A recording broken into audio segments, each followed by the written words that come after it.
안녕하세요. 그동안 여러분들께서 댓글로 저의 퇴직 후 은퇴 생활에 대해서 전반적인 상황을 궁금해 하셨고 영상으로 제작해주면 좋겠다는 말씀들을 하셨는데요. 그래서 오늘은 저의 은퇴 준비 과정과 은퇴 후 캄보디아 수도 프놈펜에서 3년여를 살아오면서 경험했던 은퇴 후 3년차 생생체험 이야기를 여러분께 전해드리려고 합니다.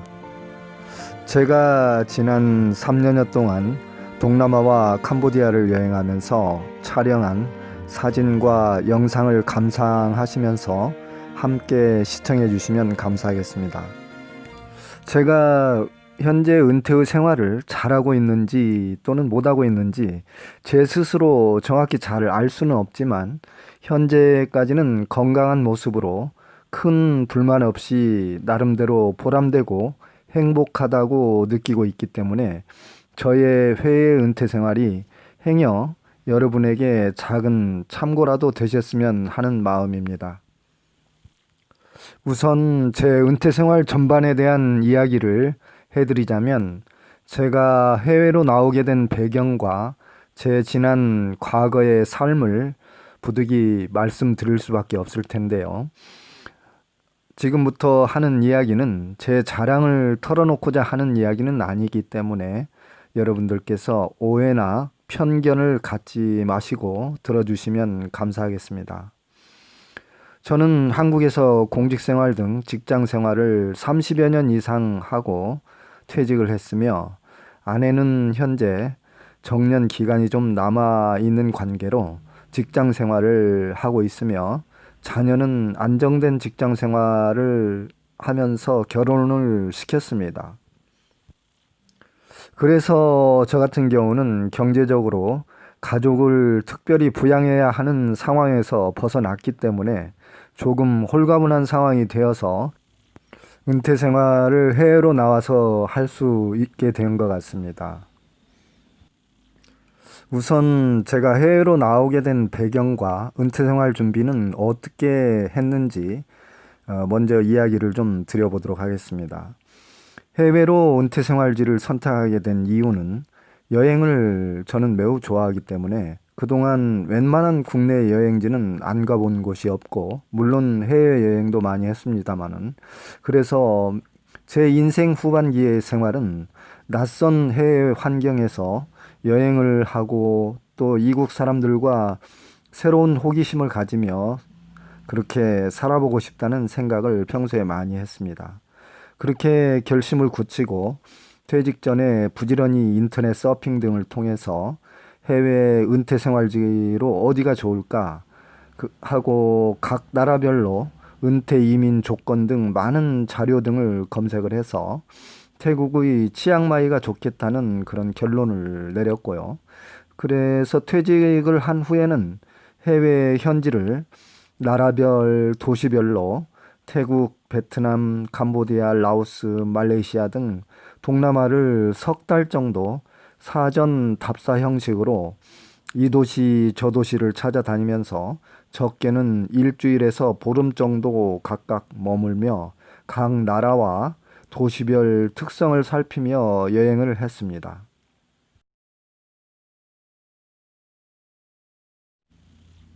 그런데 여행 중에 은퇴 생활지로 치앙마이에서 갑자기 캄보디아 수도 프놈펜으로 마음을 바꾸게 되었는데요. 그 이유는 태국, 말레이시아 등 몇 나라는 은퇴 이민 비자 제도를 잘 운영하고 있었으나 은행에 일정 예금액을 예치를 해야 되고 또 일부 까다로운 조건이 붙어 있어서 그럴 바엔 차라리 캄보디아는 만 55세가 넘으면 특별한 제한이 없이 1년 단위로 약 300불 정도의 비자 비용만 지불을 하면 얼마든지 기한 연장이 자유롭고 또 지도상으로 보면 동남아 국가 중 캄보디아가 중심부에 위치하고 있어서 이웃나라인 베트남, 태국, 라오스 등을 자유롭게 육로로 이동할 수 있고 또 여행이 편리한 장점과 수도라서 도시도 제법 큰 편이고 물가도 비교적 저렴하였으며 집 구하기도 매우 쉬웠고, 캄보디아 나라의 화폐 제도 또한 미국 달러를 직접 사용을 하기 때문에 저 같은 경우는 매달 연금이 조금씩 들어오면 직접 은행이나 CMA 기에서 찾아서 활용할 수 있다는 그런 장점을 또 가지고 있었고요. 또 한 가지는 동남아 국가를 제가 여행을 해보니까 그래도 현지 언어를 모르는 사람들에게 영어로 의사소통이 제법 가능한 나라가 캄보디아였습니다. 그래서 그렇게 시작을 한 은퇴 생활이 현재 저는 캄보디아 프놈펜에서 3년째를 넘겨서 은퇴 생활을 해나가고 있습니다. 다음으로 은퇴 준비를 위해서 어떻게 해야 되는지를 좀 알아보겠습니다. 누구나 정년을 앞두게 되면 경제적 수입이 줄기 때문에 퇴직 후 생활비 등에 가장 고민이 깊어지게 될 텐데요. 자녀가 경제적으로 독립을 했다면 홀가분하겠지만 아직 학업을 지속 중이거나 안정된 직장을 갖지 못했다면 퇴직 시점에서 이만저만 고민이 아닐 수 없게 되는 것이죠. 그래서 은퇴 시기를 맞이하게 되면 가장 필요한 것은 뭐니 해도 머니, 즉 돈입니다. 은퇴 후 최소한의 그런 가족이 살아갈 수 있는 경제력을 갖추었느냐 하는 것이 정말 아주 중요한 요소가 되는 것입니다. 그래서 현재 정년을 앞두고 직장이나 또는 자영업을 하시는 분들께서는 가급적 부득이 정년이 다가와서 꼭 퇴직을 해야 되는 그런 상황이 아니라면 현재의 상황이 눈치가 보이고 여건상 지내기 힘들어도 가능하면 최대한 꾹 오래 참고 버티셔서 은퇴 후 자금을 한 푼이라도 더 미리 비축을 해주시면 좋겠다는 말씀을 드립니다. 현직에 있을 때야 그래도 매달 봉급이 꼬박꼬박 나오기 때문에 밥값이나 용돈 등 돈 아까운 줄 모르고 사용을 하다가 막상 퇴직을 하면 줄어든 수입에 한 푼이 새롭고 자기도 모르게 매사에 절약하며 살아갈 수밖에 없는 상황이 되거든요. 저도 매월 약간의 연금을 받고 있습니다만 현직에 있을 때 받는 월급에 비하면 많이 턱없이 부족한 실정입니다. 은퇴 준비란 게 사실 따지고 보면 은퇴 후 자기가 사용해야 할 돈을 얼마나 여유 있게 비축해 두었는가가 가장 중요한 요소입니다. 기타 다른 은퇴 후 어떤 취미 생활을 하며 살 것인가, 또는 내가 어디에서 도시나 시골 또는 국내 해외에서 전원 생활을 할 것인가, 저처럼 해외에서 여행을 하며 해외 은퇴 생활을 할 것인가 등등은 퇴직 시점에 모아둔 돈이 은퇴 후 자금이 얼만큼 모여 있느냐에 따라서 달라지게 되는 것입니다. 혹시 젊은 분들께서 지금 시청을 하고 계시다면 은퇴 후 안정적 생활을 위한 준비를 정말 꼼꼼히 잘 해두시기 바랍니다. 그래야지 나중에 돈 없으면 노후 생활은 행복은커녕 아주 팍팍하고 괴로운 생활이 될 수밖에 없거든요. 흔히들 속된 말로 사람 나고 돈 났지 돈 나고 사람 난 거 아니라고들 말씀들을 하시는데, 사실 은퇴 후 자기의 그 은퇴 생활 자금이 여유롭지 못하고 나이가 들어가면서 정말 그 여유로운 그 자금이 비축되지 않은 사람들에게는 피부로 돈이 얼마나 소중한지를 저절로 느낄 수밖에 없는 상황이 되는 것입니다. 퇴직 후에 공적 연금을 받는 분이시라면 그래도 어느 정도 은퇴자금 준비가 확보된 상황이라고 말씀드릴 수 있지만, 기타 국민연금이나 개인퇴직연금 등은 아직도 은퇴 생활을 하기에는 다소 부족한 금액이라서 여러분들께서 다른 어떤 충분한 안전 대책을 찾으시는 게 좋겠습니다. 그마저도 연금 혜택이 전혀 없으신 분들은 퇴직금이나 여유자금을 안정적인 부동산 임대 수익 또는 기타 매월 안전한 일정 금액을 수령할 수 있는 그런 고정소득원을 반드시 만들어 놓으시기 바랍니다. 몇십 년 전이야 은행 이율이 높았기 때문에 일시적 퇴직금을 수령을 해서 이자나 배당 소득으로 매달 여윳돈을 만들기도 가능했지만 요즘 같은 제로금리 시대에서는 목돈을 가지고 있어 봐야 오히려 인플레 때문에 화폐 가치가 하락해서 손해가 되기 때문에 차라리 투자 가치가 높은 부동산을 구입해서 지가 상승을 기대한다거나 안정된 임대 수익을 발생시키는 것이 훨씬 더 낫겠습니다. 또는 뭐 저처럼 동남아에서 은퇴 생활을 하는 사람이라면 아직 동남아권 국가들은 금리가 최소 제2금융권 같은 경우 연 5%에서 8% 정도 받을 수 있기 때문에 예금 금리로 일정한 노후 생활비를 충당하는 것도 가능은 할 것 같습니다.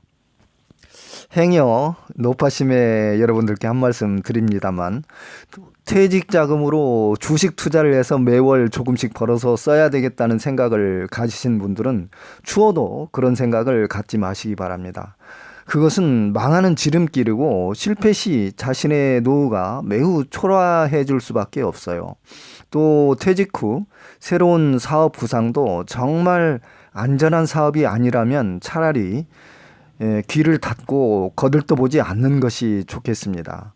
사람이 젊어서야 실패 후에 재기도 한다지만은 나이가 들어서 실패를 하게 되면 정말 예전 상황으로 복구하기가 너무 어렵기 때문입니다.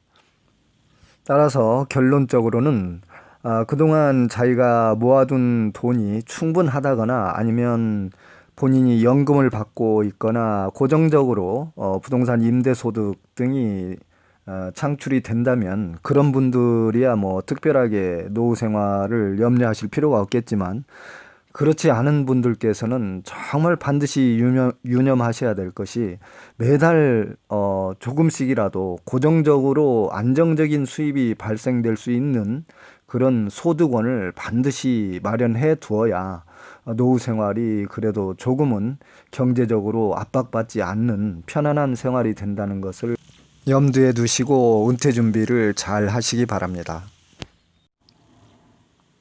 다음으로는 퇴직 후 돈 버는 방법은 무엇이 있는지를 좀 알아보도록 하겠습니다. 뭐 자꾸 돈 이야기를 제가 하게 되는 것 같은데요.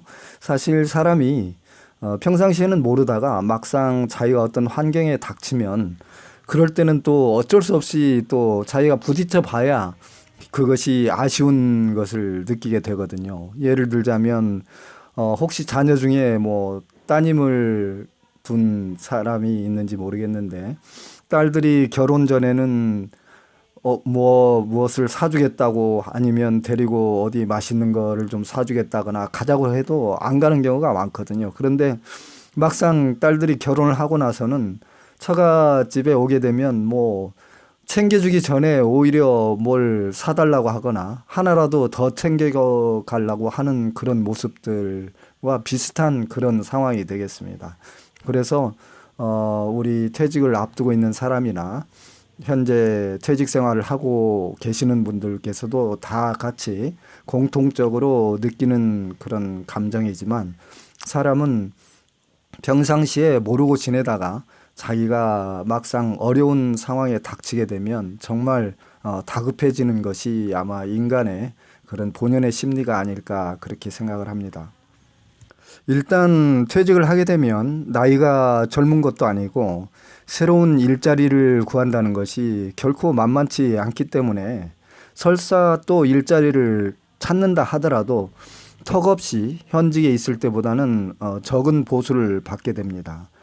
뭐 좀 사회적으로 그래도 지위가 있는 의사나 변호사, 세무사, 회계사 등은 상위의 자격증을 가지신 분들이야 개업을 하면 그래도 큰 어려움이 없겠지만 일반적으로 대부분의 사람들은 거의 다 퇴직하고 마땅히 전문 분야 자격증을 가지고 있지 않기 때문에 퇴직을 앞둔 사람들이 공인중개사나 주택관리사 또는 뭐 전기기사 등 퇴직 전 자격증을 하나라도 더 취득을 해서 노후를 대비하려고 하는 모습을 많이 보게 됩니다.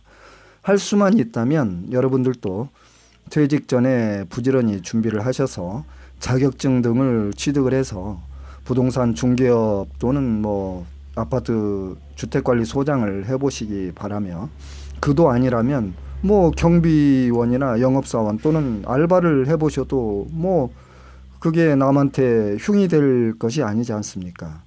그리고 퇴직 후 새로운 일을 시작을 하셨다면 이전의 자기 직업에 대한 향수는 통째로 잊어버리시는 게 좋을 것 같습니다. 왜냐하면 새로운 일자리에서 뭐 내가 말이야 전에는 떵떵거리며 남부럽지 않은 위치에 있었다, 또 그런 표시를 내면 오히려 더 자신만 피곤해지고 함께 일하는 동료들에게도 비웃음거리밖에 될 수 없습니다. 그렇기 때문에 절대 자기가 과거에 뭐 어떤 일을 했느니, 내가 전에는 뭐 돈을 많이 벌었느니, 뭐 높은 지위에 있었느니, 그런 이야기들은 사실은 퇴직을 하고 나면 다 깨끗이 머릿속에서 지워버리는 게 좋겠습니다.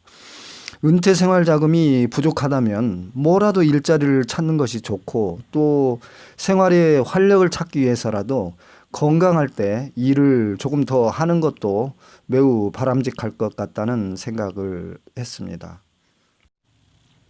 저 같은 경우는 약간의 연금이 보장이 돼 있었기 때문에 그것을 믿고 해외로 나와서 은퇴 생활을 할 수 있었고, 이곳에 와서는 처음에 사업을 할 생각은 전혀 하고 온 것이 아니기 때문에 약 1년 반 동안 오로지 그냥 무상무념으로 발길 닿는 대로 부름에 달가듯이 여행만 하고 다녔습니다. 그러다가 친구들이 겨울철에 동남아 골프 여행을 오게 되었고, 친구들이 오면 제가 사는 아파트가 좁았기 때문에 호텔을 잡아줘야 했죠. 그래서 그럴 바에는 차라리 내가 좀 넓은 집을 구해서 방이 많으면 친구들이나 가족들이 저를 방문했을 때 함께 생활해도 좋겠다는 생각이 들어서 조금 크고 넓은 집을 얻다 보니 친구들이 뭐 항상 오는 것도 아니고, 그래서 게스트 하우스와 골프 투어 비즈니스를 하게 되었는데요. 처음에 제법 수입이 짭짤하게 좀 되었습니다. 요즘은 뭐 코로나 사태로 많이 줄기는 했지만요.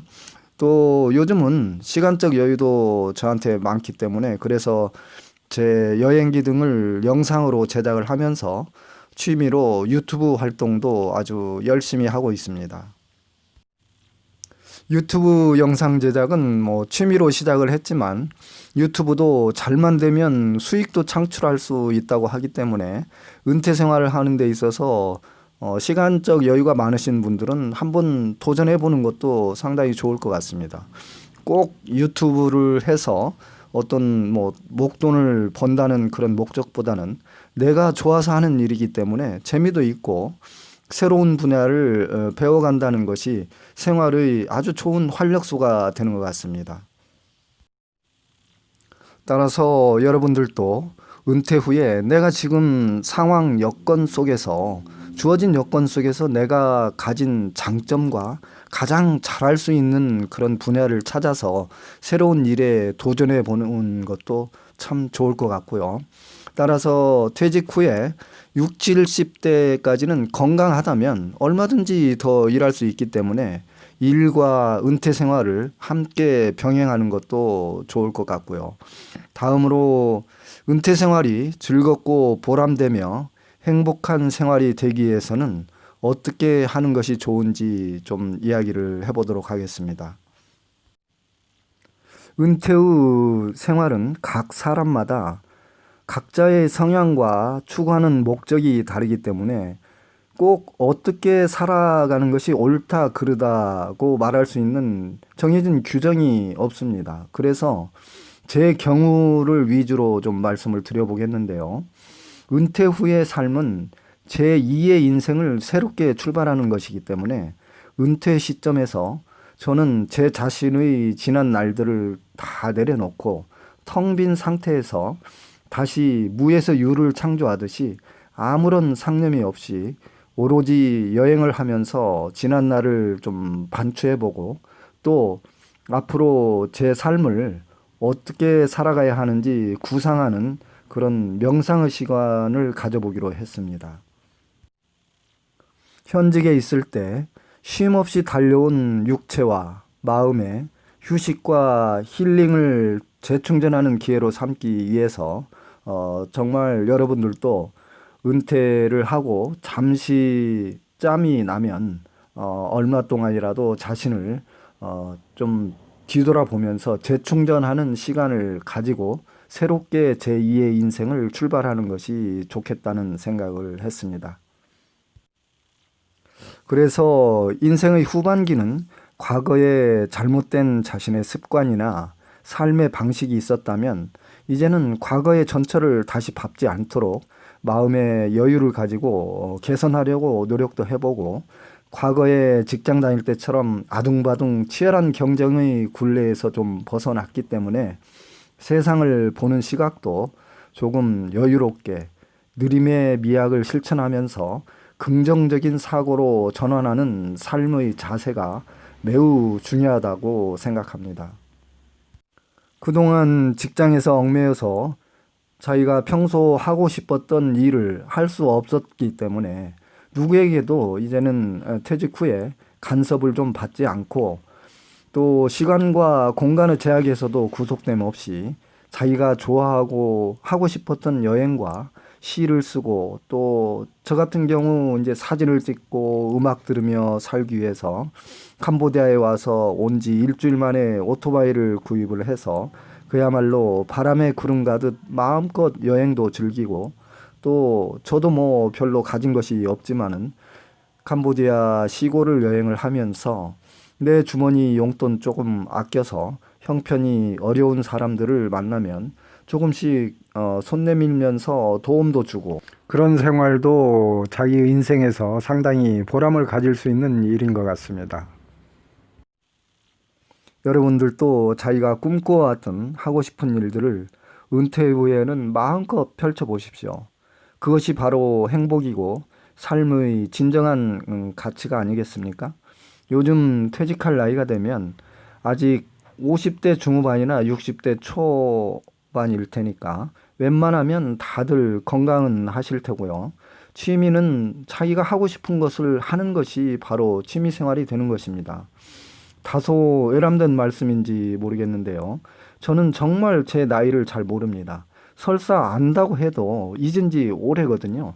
저는 캄보디아에 와서 젊은이들조차 하기 힘든 오토바이를 타고 혼자서 캄보디아 전국을 텐트로 야영을 하며, 때로는 현지인들의 오지 마을을 찾아서 움막 같은 곳에서 잠도 자보고, 그들 현지인들과 동고동락을 하면서 아름다운 전원을 벗삼아 때로 시상이 떠오르면 아무데나 풀썩 주저앉아서 시를 쓰고, 아름다운 풍경을 볼 때면 카메라를 들이대면서 사진과 영상을 촬영해보고, 음악도 듣고, 또 길 가다 배고프면 먹고 졸리면 자고, 그야말로 자유로운 영혼으로 살아보니까 근심 걱정할 일이 없고, 그제서야 행복이 무엇인지 제가 스스로 조금 알 것 같았습니다. 이제 이야기를 정리를 하고 마쳐야 되겠는데요. 요즘 시대는 과학과 의학의 발달로 인간의 평균 수명이 자꾸 길어지기 때문에 우리나라, 일본, 유럽 등 초고령화 시대가 아주 빨리 진행이 되고 있습니다. 따라서 사람은 아프지 않고 건강한 노후 생활을 하는 것이 바로 돈을 버는 일입니다. 저 같은 경우는 자주 여행을 하고 메콩강변에 나가서 조깅도 하면서 건강관리를 하고 있고, 사람은 육체의 건강도 중요하지만 마음의 정신적 건강을 유지하는 것은 매우 중요합니다. 그래서 저는 기왕이면 젊게 살고 싶어서 여행 중 젊은이들을 만나면 그들과 친해지려고 노력을 하고, 많은 의사소통과 교감을 그들과 나누며 살고 있습니다. 남녀노소 국적을 떠나서 마음이 통하면 누구라도 친구가 될 수 있기 때문이죠.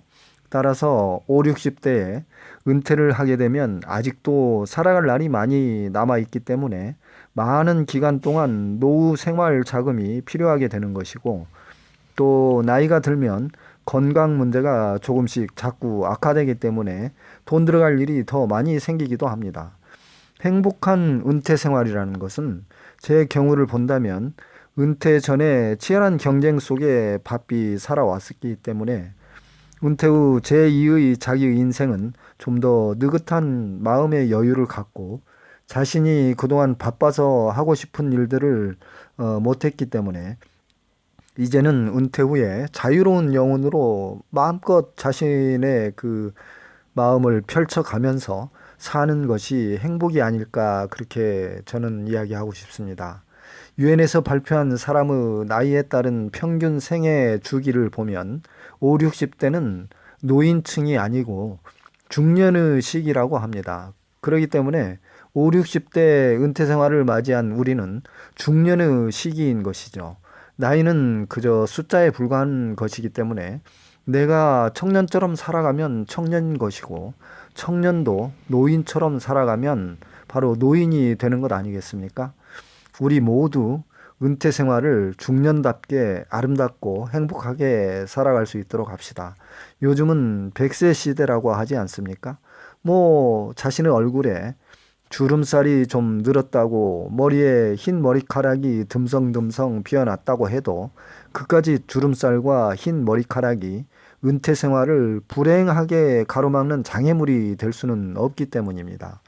여러분들 모두 알차고 멋진 중년의 은퇴 생활을 알차게 준비하시기 바라며 늘 건강하시고 웃음 가득 행복하시기 바랍니다. 오늘 저의 이야기를 다 드릴 수는 없는데요. 행여 저에 대해서 좀 궁금한 점을 갖고 계시다면 제 유튜브의 지난 영상들을 찾아보시면 동남아와 캄보디아의 여행 정보 그리고 은퇴 생활에 필요한 유익한 정보를 많이 제작을 했습니다. 그래서 짬나실 때면 한번 제 유튜브를 시청해 주시길 바라고요. 제 유튜브를 여러분들도 구독을 해 주셔서 저와 함께 좋은 벗이 되어서 댓글로 서로 소통을 하면서 멋진 은퇴 생활을 함께 아름답게 수놓을 수 있다면 더욱 감사하겠습니다. 여러분들 건강하시고 거듭 말씀드리지만 행복하고 멋진 노후 생활을 보내시기 바랍니다. 산울이었습니다. 감사합니다. Alright, alright, alright.